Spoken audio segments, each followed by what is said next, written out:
video lecture. After completion of this video lecture, the learner will be able to describe the construction and working of two-stroke engine. तो इस lecture में हम लोग two stroke engine की construction और working के बारे में पढ़ेंगे और उसके बाद we are going to compare two stroke engine with four stroke engine. तो हम इस लेक्चर में टू स्ट्रोक और फोर स्ट्रोक इंजन को कंपेयर भी करेंगे।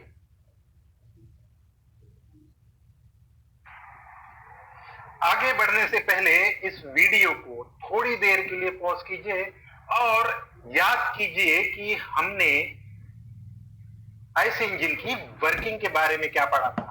हम लोगों ने चार स्ट्रोक्स के बारे में पढ़ा था, जैसे सक्शन, कॉम्प्रेशन, पावर और एग्जॉस्ट। इंजन नॉमेनक्लेचर के बारे में हमने पढ़ा है और फोर स्ट्रोक इंजन की हमने वर्किंग पढ़ी है।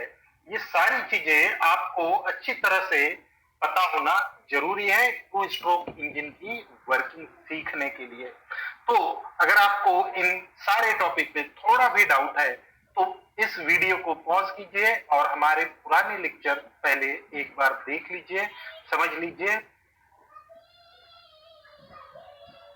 तो आई होप कि आपको ये सारे टॉपिक बहुत अच्छी तरह से आते हैं। तो हम लोग आगे बढ़ते हैं और पढ़ते हैं टू स्ट्रोक इंजन की वर्किंग के बारे में। टू स्ट्रोक इंजन की वर्किंग पढ़ने से पहले आपको पता होना चाहिए कि फोर स्ट्रोक पेट्रोल इंजन किस तरह से काम करता है।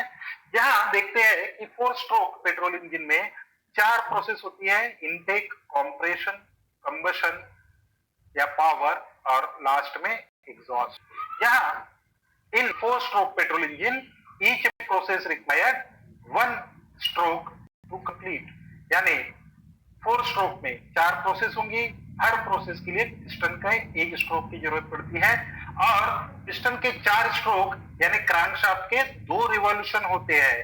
तो इसीलिए एक पावर साइकिल को कंप्लीट करने के लिए चार स्ट्रोक या दो रिवॉल्यूशन लगते हैं। ये बहुत जरूरी बात है, ये याद रखनी है।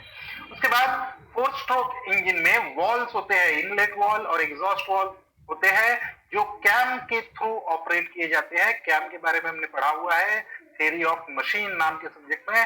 तो कैम से ये वॉल ऑपरेट किए जाते हैं।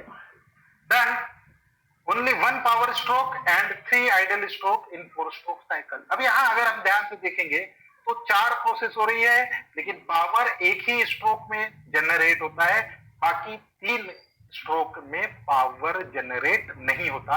इसीलिए उन स्ट्रोक्स को आइडियल स्ट्रोक्स कहा जाता है।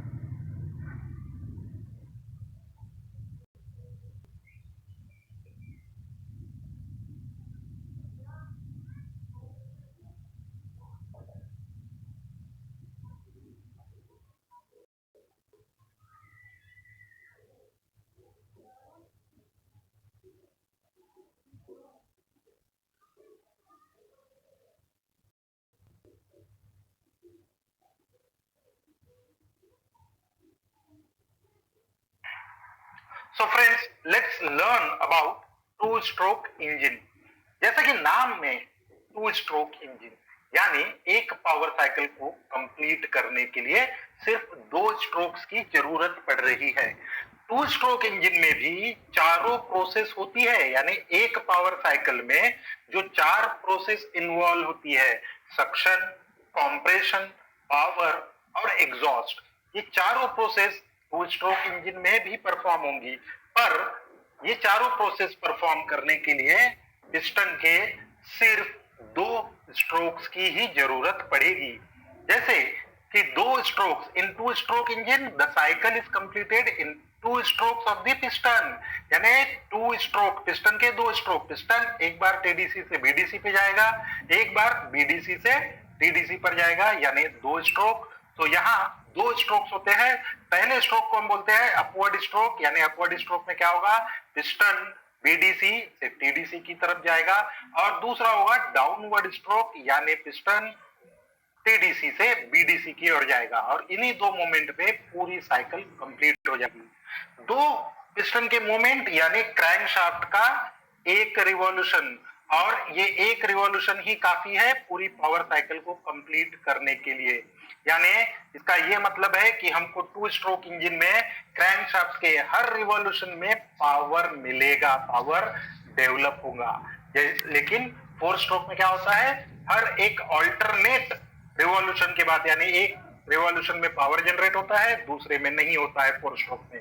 पर 2 स्ट्रोक में आपको हर रिवॉल्यूशन में, क्रैंकशाफ्ट के हर रिवॉल्यूशन में पावर डेवलप होगा।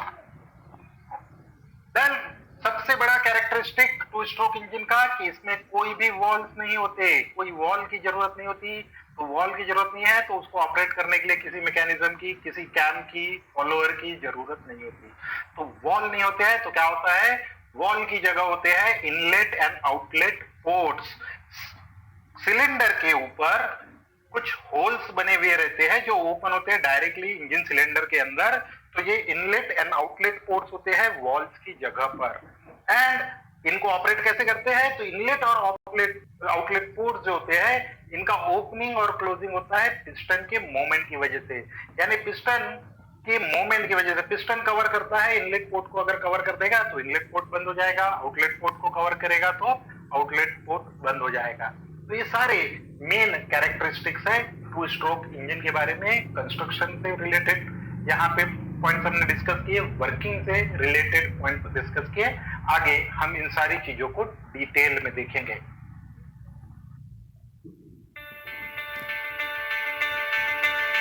देखते हैं कंस्ट्रक्शन ऑफ 2 स्ट्रोक इंजन। यहाँ देखिए डायग्राम दिखाई दे रहा है 2 स्ट्रोक पेट्रोल इंजन के लिए। यहाँ सबसे पहली चीज है, ये है इंजन सिलेंडर। यहाँ इंजन सिलेंडर बना हुआ है और इस सिलेंडर के अंदर है एक पिस्टन जो इस सिलेंडर में रेसिप्रोकेट होगा। उसके बाद की नई चीज कनेक्टिंग रॉड और क्रैंकशाफ्ट। तो इतनी सारी चीजें किसी भी इंजन में होती है तो यहाँ पर भी है। तो इतनी चीजें रहती है। मोमेंट होगा, आपको मोमेंट पता है कि पिस्टन रेसिप्रोकेट करेगा, कनेक्टिंग रॉड उस मोशन को रोटरी मोशन में कन्वर्ट करेंगे क्रैंक के। ये जो क्रैंक है ये एक केस में बंद होता है, यहाँ पे केसिंग होती है। This is the crank case. तो ये होता है क्रैंक केस। लेकिन यहाँ एक बहुत जरूरी चीज है जो पेट्रोल इंजन 4 स्ट्रोक इंजन से 2 स्ट्रोक इंजन को अलग करता है, और वो क्या है, दी crankcase of the engine is airtight in which the crankshaft rotates। यानी यहाँ पे क्रैंककेस और क्रैंक के बीच में बहुत ही कम गैप होती है, पूरी तरह से एयर टाइट पैक होता है। जबकि 4 स्ट्रोक इंजन में इन दोनों के बीच में, क्रैंक और क्रैंककेस के बीच में बहुत सारी गैप होती है। तो यहाँ पे क्यों होती है, ये एयर टाइट क्यों होता है, इसका एक बहुत इंपॉर्टेंट रिक्वायरमेंट है, वर्किंग में हमें वो समझ में आएगा।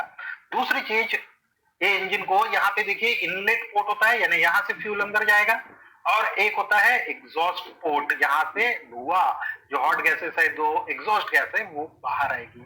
और तीसरा पोर्ट होता है ट्रांसफर पोर्ट। तो यहाँ पे 3 चीजें हैं, एग्जॉस्ट पोर्ट, इनलेट पोर्ट और ट्रांसफर पोर्ट।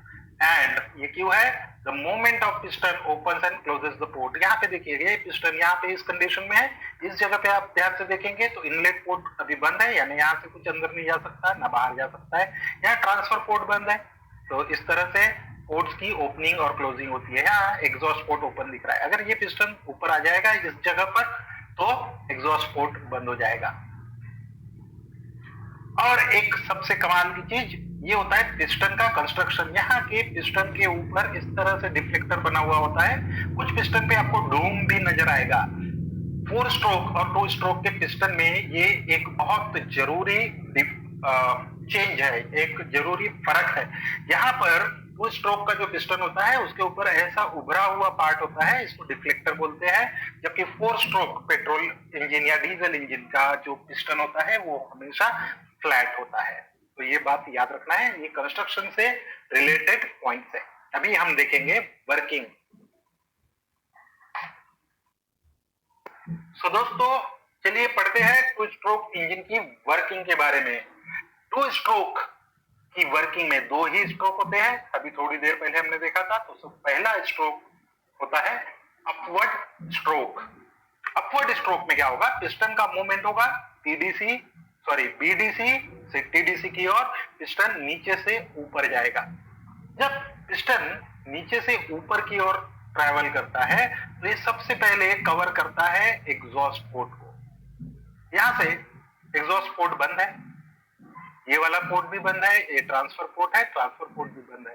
तो एग्जॉस्ट पोर्ट को अगर इसने कवर कर दिया तो यहाँ पे एक पूरा सील्ड चेंबर क्रिएट होता है और इस चेंबर में क्या होगा, कॉम्प्रेशन होगा। पिस्टन क्या करेगा, यहाँ पे अंदर में जो भी चार्ज है, यहाँ जो भी चार्ज है ये पूरी तरह से कॉम्प्रेस करेगा, यहाँ पे कॉम्प्रेशन होगा। और सेम टाइम पर जब पिस्टन की इस कंडीशन में है तो यहाँ से पेट्रोल और एयर का मिक्सचर क्रैंक केस के अंदर आएगा। याद रखिए इनलेट पोर्ट से जो पेट्रोल और एयर का मिक्सचर है वो क्रैंक केस के अंदर आता है। तो यहाँ एक साथ दो काम हो रहे हैं, इनलेट हो रहा है और कॉम्प्रेशन भी हो रहा है। जैसे ही कॉम्प्रेशन खत्म होता है स्पार्क प्रोड्यूस होगा, यहाँ पे स्पार्क होगा, एयर और फ्यूल का मिक्सचर बर्न होगा, कंबशन होगा। कंबशन होने के बाद हॉट गैसेस जनरेट होगी और ये हॉट गैसेस क्या करेगी, वर्क डन करेगी। कहां पर, पिस्टन के ऊपर। और पिस्टन के ऊपर जब ये वर्क डन करेगी तो पिस्टन इसके बाद नीचे जाना चालू होगा। पर उसके पहले क्या क्या हुआ, ये अपवर्ड स्ट्रोक में इनलेट हुआ और कॉम्प्रेशन हुआ। इनलेट, कॉम्प्रेशन एंड स्पार्क, ये हो गया अपवर्ड स्ट्रोक में। इतना काम एक अपवर्ड स्ट्रोक में होता है। तो दो प्रोसेस कंप्लीट हो गई है, इनलेट और कॉम्प्रेशन। अब देखते हैं अब डाउनवर्ड स्ट्रोक में क्या होता है। जैसे ही हॉट गैसेस जनरेट हो चुकी थी, यहाँ पे स्पार्क हो चुका था, हॉट गैसेस जनरेट हो गई थी, ये हॉट गैसेस क्या करेगी, पिस्टन के ऊपर स्ट्राइक करेगी और उसको नीचे धकेलेगी, यानी work will done by the gas. Gas work perform करेगी पिस्टन के ऊपर, तो पिस्टन नीचे की ओर ट्रेवल करेगा और आपको पावर मिलेगा और ये पावर पिस्टन से ट्रांसफर होगा क्रैंक शाफ्ट के ऊपर। जैसे ही ये कंप्लीट होता है पिस्टन नीचे की ओर ट्रेवल करना शुरू करेगा। देखिए hot gases work on piston, piston moves down, it closes the suction port. ये नीचे आना शुरू होगा और जैसे ही पावर प्रोड्यूस हो जाता है सबसे पहले एग्जॉस्ट पोर्ट खुलता है। एग्जॉस्ट पोर्ट खुलता है तो ये हॉट गैसेस जो होती है, जो एग्जॉस्ट गैसेस होती है, वो एग्जॉस्ट पोर्ट से बाहर निकलना शुरू हो जाती है। सेम टाइम पर एक ट्रांसपोर्ट पोर्ट भी ओपन होता है और ट्रांसपोर्ट पोर्ट के से क्या होगा कि जो सक्शन चार्ज आया था, जो एयर फ्यूल मिक्सचर आया था क्रैंक केस पे, ये क्रैंक अपनी मूवमेंट की वजह से इस तरह से जो मूवमेंट होने वाला है, तो ये क्या करेगा कि जो एयर फ्यूल मिक्सचर है उसको धकेलेगा इंजन सिलेंडर की ओर और ये इंजन सिलेंडर के अंदर आना शुरू हो जाएगा। तो एक ही टाइम पे यहां से एग्जॉस्ट आना शुरू है और इंजन सिलेंडर में नया एयर फ्यूल मिक्सचर आ रहा है और ये क्या कर देगा, यहाँ पे पिस्टन आके इनलेट पोर्ट को बंद कर देगा, यानी इनटेक बंद हो जाएगा। अब थोड़ी देर पहले हमने पढ़ा था कि पिस्टन का जो शेप है वो डिफ्लेक्टर होना चाहिए। डिफ्लेक्टर क्यों है, क्योंकि ये क्या करता है, क्योंकि एक ही टाइम पे यहाँ से एयर फ्यूल मिक्सचर आ रहा है, यहाँ पे एग्जॉस्ट गैसेस भी है, तो इन दोनों को अलग करने के लिए ये शेप बनाया जाता है ताकि इनलेट का जो नया चार्ज आया है, जो नया एयर फ्यूल मिक्सचर आया है वो अलग रहे और एग्जॉस्ट गैस अलग रहे। तो ये होता है डाउनवर्ड स्ट्रोक। डाउनवर्ड स्ट्रोक में क्या हुआ, पिस्टन ने पावर प्रोड्यूस किया और एग्जॉस्ट जो प्रोसेस है, एग्जॉस्ट प्रोसेस, वो भी कंप्लीट हो गई। तो during downward stroke this is happen. यहाँ ये एक एनिमेशन है, इसको ध्यान से देखिए, जो हमने अभी डिस्कस किया वही चीज यहाँ पे आपको एनिमेटेड फॉर्म में दिखाई देंगी। अपवर्ड स्ट्रोक को ऑब्जर्व कीजिए और डाउनवर्ड स्ट्रोक को ऑब्जर्व कीजिए।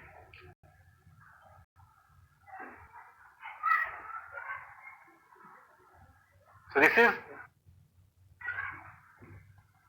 तो चलिए डिस्कस करते हैं टू स्ट्रोक इंजन के एडवांटेजेस। सबसे पहला advantage, to stroke engine have a greatly reduced number of moving parts and so can be more compact and significantly lighter। तो टू स्ट्रोक इंजन जो होता है वो थोड़ा कॉम्पैक्ट होता है, छोटा होता है में और लाइट इन वेट होता है। और ये क्यों पॉसिबल हो रहा है, क्योंकि आपको ऑपरेट करने के लिए, वॉल को ऑपरेट करने के लिए कितनी चीजों की जरूरत पड़ती थी? वॉल के revolution of the crankshaft, her crankshaft के रिवॉल्यूशन में पावर जनरेट हो रहा है, तो इसीलिए ये 4 स्ट्रोक इंजन से डबल पावर जनरेट करता है। वहां पे हर 2 रिवॉल्यूशन में एक बार पावर मिलता है, यहाँ पर हर रिवॉल्यूशन में पावर मिलता है। Then size of flywheel is comparatively smaller. यहाँ देखिए साइज क्यों छोटा होगा? फ्लाईव्हील का काम होता है कि फ्लक्चुएशन इन लोड को कम करना। यहाँ पे एक रिवॉल्यूशन में पावर जनरेट हो रहा है तो आपका फ्लक्चुएशन कम हो जाता है। 4 स्ट्रोक में क्या होता है कि एक रिवॉल्यूशन में पावर जनरेट होता है, दूसरे में नहीं होता, तो इसीलिए वहां पे फ्लक्चुएशन ज्यादा है, और जितना ज्यादा फ्लक्चुएशन उतना बड़ा फ्लाईव्हील लगेगा उसको हैंडल करने के लिए, तो इसीलिए 2 स्ट्रोक में फ्लाईव्हील का साइज छोटा होता है। सेम वेट का अगर हम 2 स्ट्रोक इंजन बनाए तो वो ज्यादा पावर देगा एज कंपेयर टू 4 स्ट्रोक। तो अगर सेम साइज का हमने इंजन बनाया है, डिसएडवांटेज डिस्कस कर लेते हैं। सबसे पहला क्या है? Fuel is not fully consumed, hence fuel economy is less. इससे बड़ा प्रॉब्लम है 2 स्ट्रोक इंजन का, क्योंकि हमने देखा एग्जॉस्ट और इंजन सिलेंडर के अंदर एयर फ्यूल रेशो दोनों एक ही टाइम पे आते हैं। तो जब एग्जॉस्ट जाते रहता है तो कई बार ऐसा होता है कि नया वाला जो एयर फ्यूल रेशो है, जो fresh air fuel ratio mixture है, वो भी उसके साथ बाहर चले जाता है, तो इसीलिए फ्यूल इकोनॉमी थोड़ी सी कम हो जाती है। एवरेज जिसको बोलते हैं ना, एवरेज माइलेज, वो कम हो जाता है। दूसरा, एग्जॉस्ट गैस को रिमूव करना बहुत डिफिकल्ट होता है, क्योंकि हम यहाँ पे जैसे 4 स्ट्रोक इंजन है, इंजेक्शन के जैसा होता है, पिस्टन ऊपर की ओर जाता है, एग्जॉस्ट वाल ओपन होता है, तो आपने इंजेक्शन देखा होगा तो वो उस तरह से काम करता है, पर यहाँ पे पिस्टन तो नीचे जाते रहता है, तो इसीलिए एग्जॉस्ट गैस का रिमूवल वो सा डिफिकल्ट हो जाता है। तो ये थे एडवांटेज और डिसएडवांटेज 2 स्ट्रोक इंजन के बारे में।